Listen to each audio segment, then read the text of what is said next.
So you're a libertarian, and you don't believe the propaganda about government awesomeness you were subjected to in 4th grade. You want real history and economics. Well, learn in your car from professors you can trust with Tom Woods' Liberty Classroom. And if you join through the Liberty Classroom link at scotthorton.org, we'll make a donation to support The Scott Horton Show. Liberty Classroom, the history and economics they didn't teach you. All right, y'all, welcome back to the show. I'm Scott Horton, and our next guest is our old friend Dahr Jamail. Now he's writing for Al Jazeera. Of course, you remember he reported from Iraq for years and years during the worst part of the American part of that war anyway. Welcome back, Dahr. How are you? Thanks, Scott. It's good to be with you. Yeah, well, it's great to talk to you again. I hope all is well with you. Well, good as can be expected reporting to Baghdad, I suppose. Still have all my limbs and I haven't been kidnapped, so I guess it's all right. All right, well, watch your back. Jeez. All right, well, so yeah, let's talk about that. It's 10 years since the advent of this Iraq invasion and occupation and the civil war it caused and all the rest of it, and you've gone back now. You say you're in Baghdad now, is that right? That's right. Yeah, and so what do you see? So what we're experiencing is a taste of the so-called Iraqi reconstruction, where the cell network's not extremely functional a lot of the time. For example, my interpreter and fixer, Ali, has 2 different cell phones with 2 different networks because you never know when one's going to work and the other one's not. And that, is a very small nutshell description of life in Baghdad today. People are just having to cobble together what they can get by. The cost of everything has increased. There's still been really little infrastructure repair. There's a little bit of electricity now that I think last time I spoke with you, but still daily, you don't hear about it in the United States, but daily there's assassinations, kidnappings, rapings going on all over the place, and we just got the news that today up in Kirkuk there was a giant car bomb with more than 100 casualties if you combine the dead and the wounded. And this kind of thing has become so normal here that Iraqis don't really even, they're not as shocked by it as they used to be. It's just accepted that this is just part of life, that, living basically in a low-grade chronic war zone, and that's what life in Iraq is 10 years on. Yeah, Patrick Coburn was there just a few weeks back, and we talked with him, and he thought the Syrian war was reinvigorating the Sunni-based insurgency in Iraq and kind of encouraging them to get back to it. The ones who aren't already in Syria fighting there. That's actually, we were just up in Fallujah this last Friday because, as you know, reading the news, the last 10 weeks straight, we've had massive demonstrations across all of Al-Anbar province, specifically in Fallujah, where every Friday for several hours the main highway artery between Baghdad and Amman is cut because hundreds of thousands of people from the city, and we saw this ourselves, go up there and demonstrate and do their Friday prayers on the highway as a protest against the Maliki regime, against a protest against the killing of Sunnis and the detentions and all of these dramatic measures the Maliki regime is conducting. And one reason that it's doing this is because they're afraid of exactly what you just described, where you have a Sunni resistance that's been infiltrated with a lot of actually foreign fighters as well as people from within Iraq that are going off and fighting with the Free Syrian Army against the regime of Bashar al-Assad. And the Maliki regime is afraid of this because there's that if that resistance is going up against the government of Bashar al-Assad is successful in overthrowing that regime, that then they're going to just turn around the other direction and come back to Baghdad and start going against the Maliki government. Now, if that were going to happen or not, who knows? But that is what they're afraid of. And a lot of people here believe that's some reason why they've been cracking down more heavily than ever now against the Sunni population in Al-Anbar province. And that's why we're seeing so many demonstrations and so many problems. And I spoke as one of the sheikhs who led the demonstrations last Friday and said, because last Friday the demonstrations were called Last Chance Friday because they didn't want to get the government another chance after last Friday to stand up and meet the demands that the Sunni population is making, which of course they have not met them. In fact, the killings continue. Even later that day, yet another protester up in Anbar was killed by government forces. And I asked the sheikh, I said, well, what happened? And this is last Friday, so if your demands aren't met, what happens next? What are you to do? He says, I don't know, maybe we have a lot of possibilities, but one of them certainly is armed resistance. Right. Well, I guess they've learned already that, after losing Baghdad, they don't have any hope of taking it back, but they really could probably fight for much more autonomy from Baghdad than they already have, and that could be a pretty violent war right there. That's right. There's basically attacks continuing on across much of Iraq, really not including the south or, of course, the Kurdish-controlled north. The extreme north, that is. We have to talk about Kirkuk being seeing violence on almost a daily basis. But everything in between those areas, we're seeing regular attacks, regular violence. As I said before, Baghdad has become a city where, it's a dangerous place. It remains one of the most dangerous cities on earth. Attacks have become normalized. People have gotten used to it. And part of that is because of resistance against government. Part of it is just an indication of the fact of how little control this government really has, even though it does control the military. This is a government, you can't talk about Sunni and Shia because even within the Shia, you have massive fractures between the Dawa party of Prime Minister Dahr al-Maliki, and you have the Sadr movement that's come out in solidarity with the Sunni brothers of what's happening in Anbar, and they're against Maliki and the strong attacks of the government. So, you have basically an impotent, paralyzed government in Baghdad, and that's another reason why there's so much insecurity around the entire country.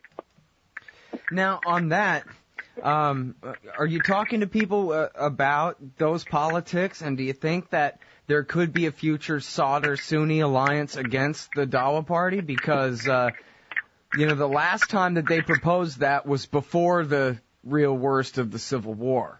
It seems like maybe there's too many hard feelings now, no?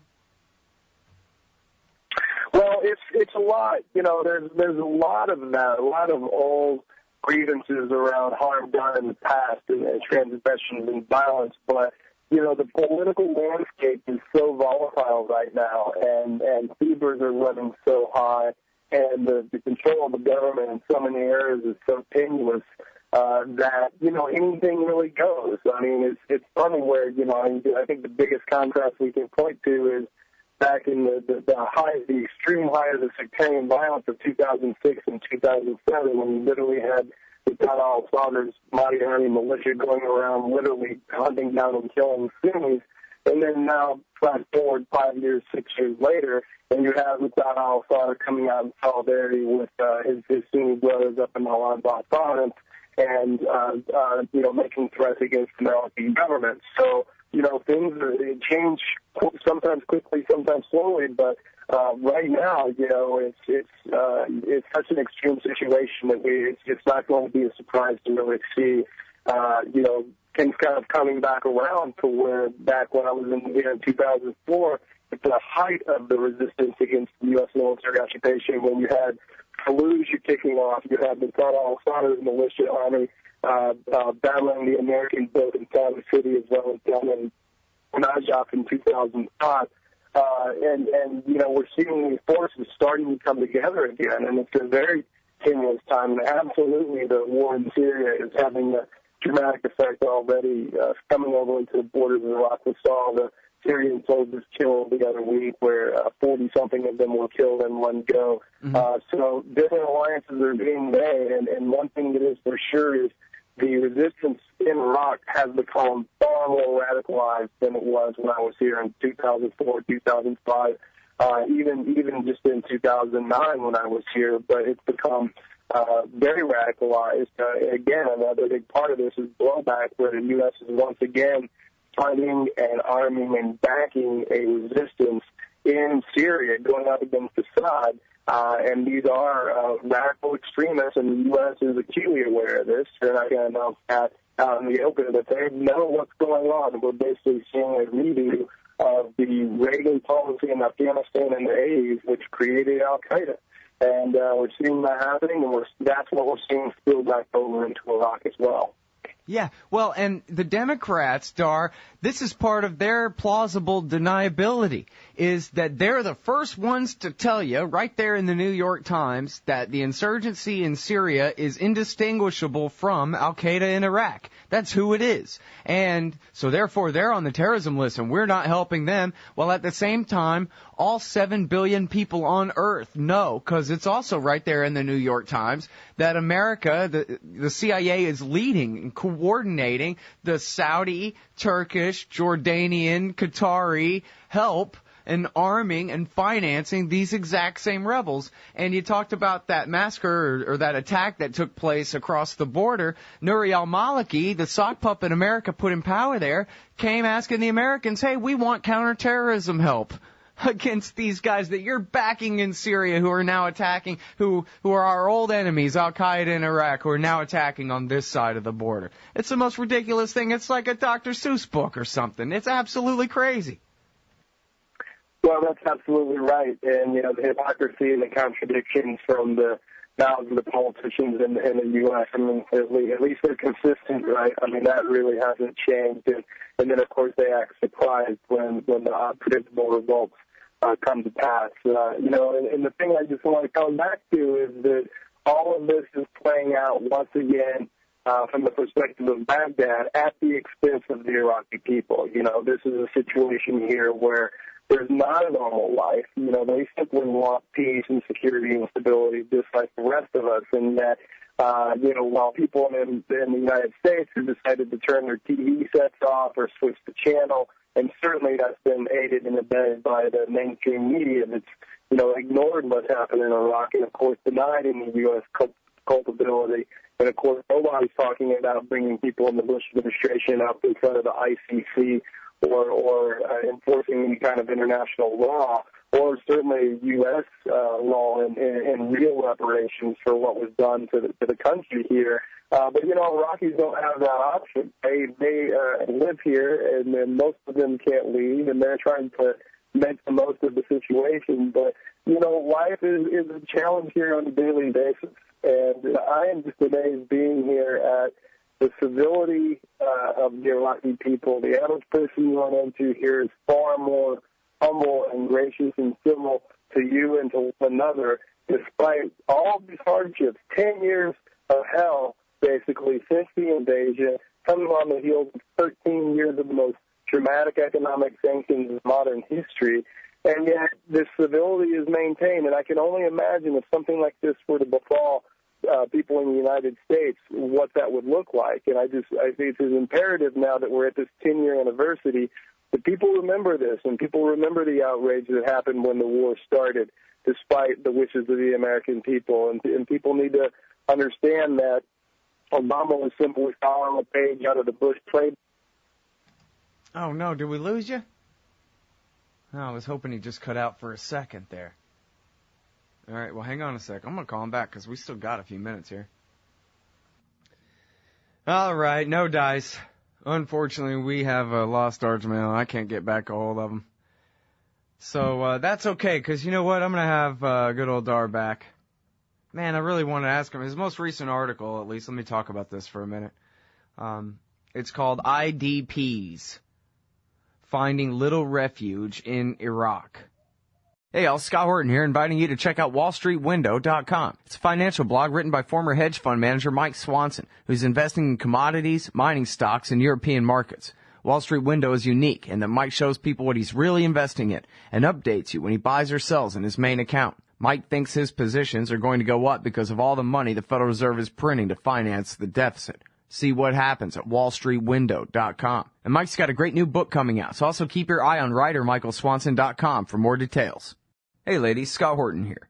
If you would like truly youthful, healthy, and healthy-looking skin, there is one very special company you need to visit, Dagny & Lane at DagnyandLane.com.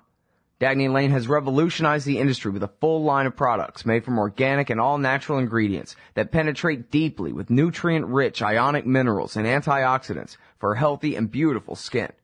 That's Dagny & Lane at DagnyandLane.com. And for a limited time, add promo code SCOTT15 at checkout for a 15% discount. The Emergency Committee for Israel, Brookings, Heritage, AIPAC, WINEP, JINSA, PNAC, CNAS, the AEI, FPI, CFR, and CSP. It sure does seem sometimes like the war party's got the foreign policy debate in D.C. all locked up. But not quite. Check out the Council for the National Interest at councilforthenationalinterest.org. They put America first, opposing our government's world empire, and especially their Middle Eastern madness. That's the Council for the National Interest at councilforthenationalinterest.org. Hey everybody, Scott Horton here, inviting you to check out the Future Freedom Foundation at FFF.org. They've got a brand new website with new and improved access to more than 20 years worth of essays promoting the cause of liberty. And FFF's writers, including Jacob Hornberger, Jim Bovard, Sheldon Richmond, Anthony Gregory, Wendy McElroy, and more, aren't just good. They're the best at opposing and discrediting our corrupt overlords in Washington and their warfare, welfare, regulatory police state. That's the Future Freedom Foundation's new and improved site at FFF.org. Man, you need some Liberty stickers for the back of your truck. At LibertyStickers.com, they've got great state hate, like Pearl Harbor was an inside job. The Democrats want your guns. U.S. Army, die for Israel. Police brutality, not just for black people anymore. And government school, why you and your kids are so stupid. Check out these and 1,000 other great ones at LibertyStickers.com. And of course, they'll take care of all your custom printing for your band or your business at TheBumperSticker.com. That's LibertyStickers.com. Everyone else's stickers suck.